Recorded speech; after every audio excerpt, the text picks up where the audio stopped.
caso Maldonado, para mí, a mi juicio, es un caso que pone de manifiesto que el argentino, o cierta parte de la Argentina, no aprendió nada, nada. Es incapaz de leer la historia, es incapaz de hacerlo y discutir si un tipo que lo perseguía la gendarmería, una fuerza pública, es un desaparecido o es una desaparición forzosa, es un absurdo. Estuvo desaparecido cantidad de días y la gendarmería es el gran responsable, primero en perseguirlo, por violar la ley, en segundo término, y en tercer término por abandonarlo.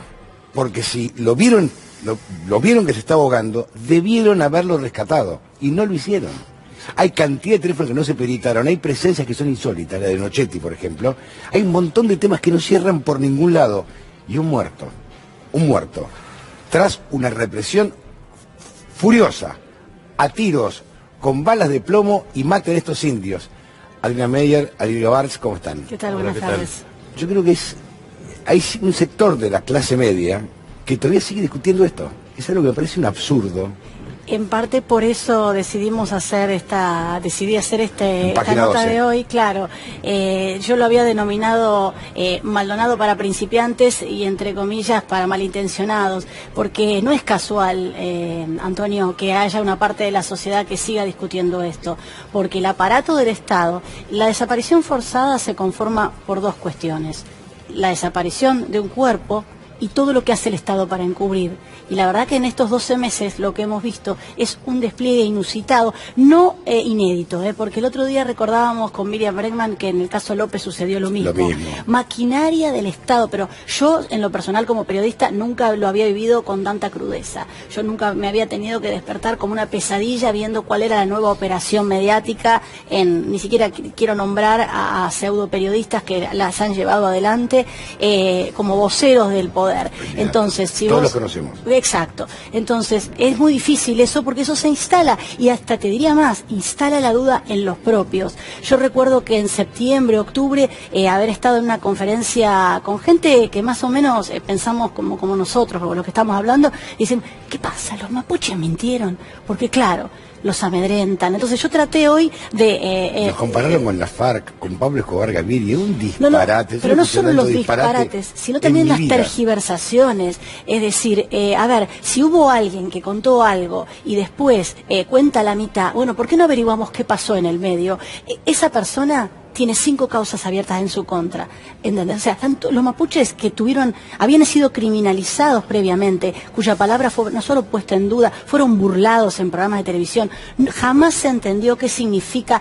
Espere, doctor, un momento, se dijo que era territorio sagrado. No, necesitan saber cómo ir, porque la comunidad mapuche tiene una creencia, tiene una cosmovisión, Antonio, tan distinta a la nuestra, claro, tan apegada. ¿Y qué hace el blanco? ¿Qué hace el blanco mediático, el blanco periodista?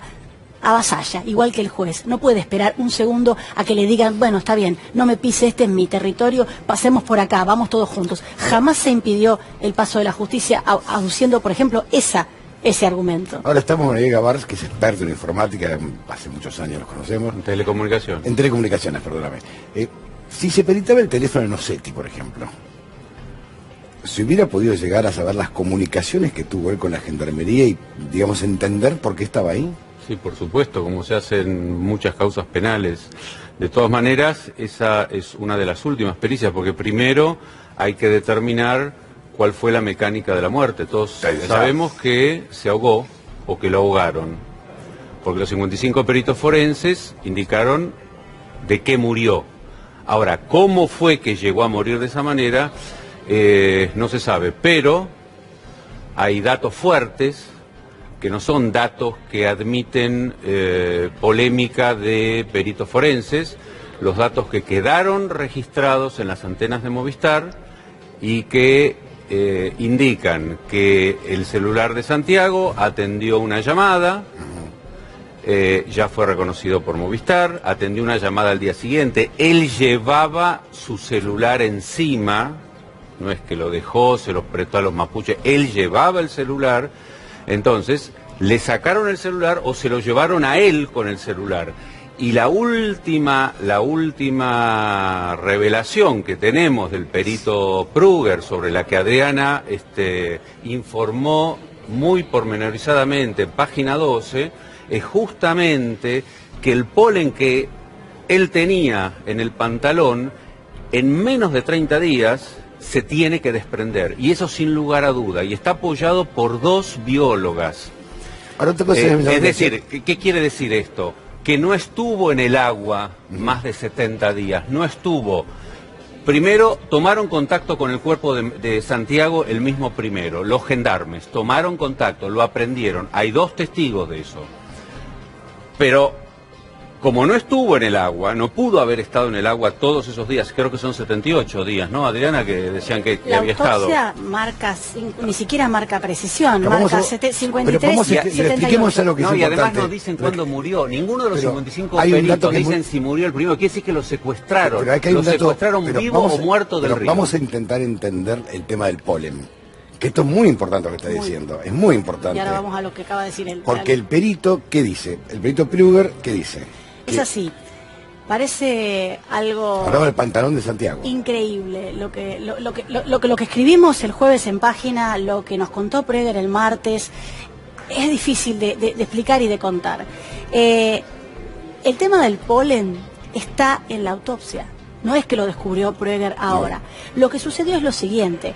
El perito Enrique Pruger, que tiene su sede en Neuquén, lo que hizo fue leer las 104 fojas de la autopsia, ¿sí? Y encontró 2 cuestiones que para él son errores groseros, además de sentido común, Antonio. Él dice, en las ciencias fácticas, los estudios que ellos llaman acá, en las 104 fojas complementarios, no existen. No. Hay estudios verificatorios. Entonces el estudio te verifica o no tu conclusión. Según él, esos 2 errores dan por tierra la propia conclusión que firmaron los peritos. Déjame hacerte un pequeño paréntesis, porque todos tenemos la cabeza hecha con esta situación. Es muy grave lo de la autopsia. No fueron 55 los que firmaron. Eso no es cierto. Deben haber sido 55 las personas que estaban en total en la morgue. Hay 28 firmas en este documento. Para empezar. Segundo, esto me lo explicaba Pruger, 3 personas hacen una autopsia, el resto mira por televisión. Entonces, digo, hay una responsabilidad evidente, yo no soy quien para echarle las cuentas a los que firmaron. Cada uno explicará lo que tenga que explicar, pero sí te puedo asegurar que hay mucho ruido con este informe del polen y que la polinóloga que pertenece a un instituto muy reconocido lo amplió. Tanto énfasis puso, y te contesto ahora tu pregunta, ¿qué dice la polinóloga ahí en la página 54? Ella dice, bajo ningún punto de vista, el hallazgo de las partículas, y no son solo de polen de árboles, también de flores. Claro. La floración en el sur recién viene en octubre, claro. En octubre viene recién, no el 1 de agosto, no hay flores. No hay flores. Por eso, es muy fuerte, dice, bajo ningún punto de vista, teniendo en cuenta que la prenda es de nylon, el pantalón, las corrientes, todo lo que tiene que ver con el medio ambiente, ese cuerpo no puede haber estado ahí no más de 30 días, entre 20 y 30. Perdón, además es clave lo que está diciendo Adriana. El polen aparece en esa región del sur y de sauces, originado en los sauces, aparece recién en septiembre, octubre. Eso es prueba indubitable de que lo plantaron al cuerpo y se adhirió el polen. No se pudo haber adherido antes porque no había polen en el aire ni había polen en el agua. Y lo que hizo Pruger para, habiendo encontrado... Esta es la conclusión. Claro, ese es el tema del polen. El tema de las temperaturas no es un detalle menor, porque a nosotros cuando nos dan el informe, ¿se acuerdan aquel momento que fue casualmente 2 días antes de las elecciones, allá en octubre, y después las conclusiones en noviembre, nos dicen que había estado, depende qué tabla se usara, claro, uno no entiende y toma eso por bueno, porque te dicen, lo firmó gente muy prestigiosa, nadie está poniendo en duda la autopsia. Prestigio de nadie. Es más, la familia dice, no estamos diciendo que la autopsia esté mal, estamos diciendo que es incompleta, y que entonces la interpretación de que eso cerraba es la falacia y es la malintención. Pero aparte no te puedes cerrar nunca, me quedo con el tema del polen, nunca te puedes cerrar, porque el sentido común te dice que el cuerpo fue plantado porque tiene polen. Ahí va. Y te digo, el sentido común te lo dice. ¿Y qué hizo fue plantado. El otro si fue plantado, ¿quién lo plantó? Es porque lo retiraron al cuerpo, vivo o muerto, el mismo 1 de agosto y se lo llevaron. La pregunta es si queremos saber... ese es otro tema. Si queremos saber quiénes son los que se llevaron el cuerpo, vivo o muerto, porque no hay prueba de que se murió el 1 de agosto, el 17, no hay prueba. Entonces, vivo o muerto se lo llevaron el 1 de agosto del río. lo que tenemos que ver es que en el expediente, no lo digo yo, en el expediente se reconoció la llamada y después hay un informe de tecnología aplicada de la Policía Federal donde en 4 antenas distintas detectan el celular de Maldonado a partir del 1 de agosto y hasta el 6 de septiembre del 2017. Estaba activo. Estaba activo hasta el 6 de septiembre de 1907. El problema que tenemos es inminente, tenemos un problema grave ya. El miércoles se cumple no solo un año de la desaparición forzada y muerte de Santiago, también se cumple un año obligatorio de las empresas de telefonía celular para guardar los datos y metadatos. Quiere decir que el jueves ya pueden estar borrados esos datos que nos conducen a los responsables directos de la desaparición y muerte de Santiago. Hoy ya confirmé, hace media hora recibió el juez Geral mi carta documento pidiéndole por favor que ordene a Movistar que preserve esa información. Y si por la burocracia del juzgado todavía el juez Geral no lo vio, por favor, yo le pido, a través de este medio, que alguien le avise que en su juzgado está esta carta documento, pidiéndole solamente por ahora que ordene preservar los datos, para que no se pierdan las pruebas que conducen hacia los culpables. Coincido con lo que dice Ariel respecto de que, porque, ¿qué pasa? Todos, como vos, volviendo a tu primera pregunta, se ahogó, ya está. Se ahogó, es verdad, no sabemos cuándo. La autopsia ¿y cómo? No dice exacto. Si se ahogó cuándo, o lo ahogaron. Cómo, qué circunstancia. El testimonio de Nicasio Luna que nosotros dimos la semana pasada, donde Nicasio sobrevive, está a pocos metros de Santiago y está rodeado de gendarmes. Entonces a veces cuando te chicanean con esto de que se ahogó, bueno, ponele que se ahogó, cuando se demuestre fue rodeado de gendarmes, es lo que yo respondo. ¿Y si lo ahogaron? Bueno, esa es la otra posibilidad, porque además la autopsia, recordemos, Antonio, que también decía que no había ningún signo de haber sido tocado. Entonces, claro, no, nadie lo tocó, nadie pudo haberlo ahogado. En realidad, si vos a una persona la apuntás con un arma o simplemente la sumergís, eso, no creo que haya muchas marcas de semejante situación. Pero también está la otra posibilidad abierta, porque precisamente la cantidad de tiempo que transcurrió desde el punto de vista estrictamente científico no permite establecer la data precisa de muerte. Claro, por lo tanto, hay también el informe de Proeger da las dos tremendas siniestras posibilidades: que se haya ahogado ahí, pero que el cuerpo haya sido movido desde el río, o que haya sido sacado, golpeado, esperado que las marcas de los golpes se vayan con el tiempo, porque convengamos que las fuerzas de seguridad saben cómo golpear para que no queden marcas, y recién después introducido como para que parezca. Te completo lo de la temperatura nada más, para ser precisos.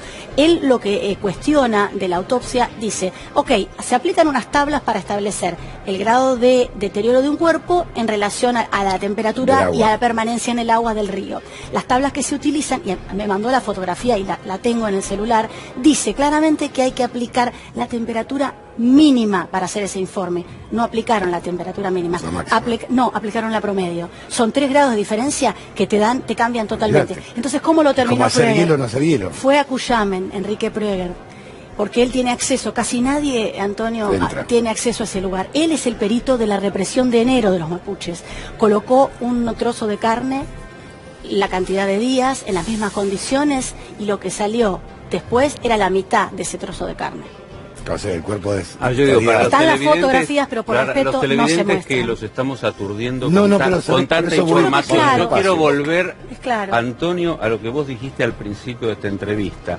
El sentido común indica que en el mejor de los casos, si él voluntariamente, asustado porque estaban disparando y vamos a... Se cayó el agua. Se tiró, aunque no se tiró a un agua de no sé si 30 o 50 centímetros de profundidad. Se tiró, intentó cruzar. Suponiendo que se haya ahogado en un río de 30 a 50 centímetros de profundidad. Hagamos suposiciones. Hay responsabilidad porque las fuerzas de seguridad tienen obligación de preservar la vida, entonces lo tendrían que haber retirado en ese momento. Había 15 gendarmes al lado de él, a metros de él. Están identificados. Entonces, independientemente de toda la información que podemos traer acá con Adriana, el sentido común, a toda esa gente que dice, se tiró, se ahogó... Sacalo, abandona persona. Entonces, mínimo. La responsabilidad de gendarmería es indudable. Indubitable. Aparte, mínimo es, lo tenés que sacar. Y sabés la paradoja, inclusive... Muerto o vivo, lo tenés que sacar, pero no secuestrar. No, sacar. sacarlo. Rescatarlo. Los gendarmes inclusive sin apelar a geolocalización ni nada que se le parezca, en las propias declaraciones, esto bueno, uno cuando se tiene que poner a estudiar todo lo que fue este expediente, han sido muchas horas, llegar a la conclusión de quienes han hecho las investigaciones pertinentes, y fue mi caso, solitos ellos los que se ubican en la escena, porque en el expediente hay croquis que ellos marcan, entonces se aplicó Google Maps y claramente están ellos mismos, o sea, el gobierno, recordarás, decía, nunca llegaron al río. No solo llegaron, se sabe los nombres. Y no tenían orden. Y no tenían orden. O sea, sin orden judicial. En el marco de un operativo ilegal, así es. Que no habían llegado, sí llegaron. Que no había camiones, sí hubo camiones. Que hubo un camión con la culata mirando al río, subiendo cosas permanentemente, las hubo. Claro, alguno de los mapuches del otro lado dice, vi la misma ropa de Santiago. No nos olvidemos de algo. A Matías Santana, que es el principal testigo, a quien lo acusan de haber mentido por haber dicho que se lo llevó Gendarmería, perdón, la ropa con la que aparece el cuerpo de Santiago Maldonado es la misma que le había prestado Matías Santana, y eso está en el expediente y en eso no falló. Era ropa celeste y es así como apareció el cuerpo. Entonces, digamos, ¿quién miente? ¿Quién oculta? ¿A quién persiguen? Me quedo un poco como decía Ariel, ¿no? Si dentro de 4 días las compañías pueden borrar los datos, es el crimen perfecto. Sí, y va a haber responsabilidad criminal de la justicia, del fiscal y del juez. Yo estuve en Esquel, hice las primeras pericias el día 11 de septiembre, propuesto por la primer querellante, que fue la Comisión Provincial por la Memoria. Después de que la fiscal vino acá a Buenos Aires, la fiscal Silvina Ávila, y me pidió que yo sea fiscal perito de la fiscalía, y al día siguiente alguien le dio una orden terminante de que de ninguna manera. Igual dejé mi declaración testimonial y le llevé el informe al juez mostrándole esta antena. Esta es la antena que detectó, aquí está, en distancia y cercana, la antena que detectó el celular de Maldonado al día siguiente y que registró una llamada y que alguien la atendió. Y en esa antena, además, yo le informaba al juez, que no quiso recibir mi informe, estoy hablando del juez Otrante en ese momento, el primer juez de la causa, que ahí también ya estaban registrados los celulares de los gendarmes, en una misma celda y en un mismo sector, es decir, claro, muy cerca uno de otro. Y después, el 14 de septiembre, vino en el expediente el informe de esta División de Tecnología Aplicada de Policía Federal, donde le está informando al juez que sí, que en 4 celdas, no en una sola como acá, en 4, y hasta el 6 de septiembre se los detecta al celular de Santiago Maldonado encendido, con lo cual cualquier juez con 2 dedos de frente, inmediatamente lo que pide, bueno, infórmeme, División Tecnología Aplicada de la Policía Federal, infórmeme qué otros celulares había en esa misma zona, claro. Y no lo pidió. Cuando vio este informe, no sigo adelante. Aclarar, Ariel, que la abogada de la familia pidió ya que sea convocado tanto Barbars como Proever como testigos. O sea, para saldar alguna rispidez que pudo haber habido en las redes. Hay de todo, hoy en día todos meten la cola. Pero la familia está de acuerdo con que por lo menos sea escuchado. Esa carta de documento hay que leerla. O sea, el juez tiene que actuar ya, porque te vas a borrar todos los rastros. O sea, esto es clave. Esto es inminente. Y es clave. Hay peligro inminente de que se borre la información que conduce a esclarecer la causa. Y además, ¿sabes por qué no hacen las geolocalizaciones? ¿Por qué no se ordenan? Porque es pericia dura. No es una pericia donde puede haber distintas interpretaciones. Es una computadora y una antena que te están diciendo qué celulares y de quiénes estaban ahí. Les agradezco a los dos. Muchísimas gracias. Gracias a ustedes.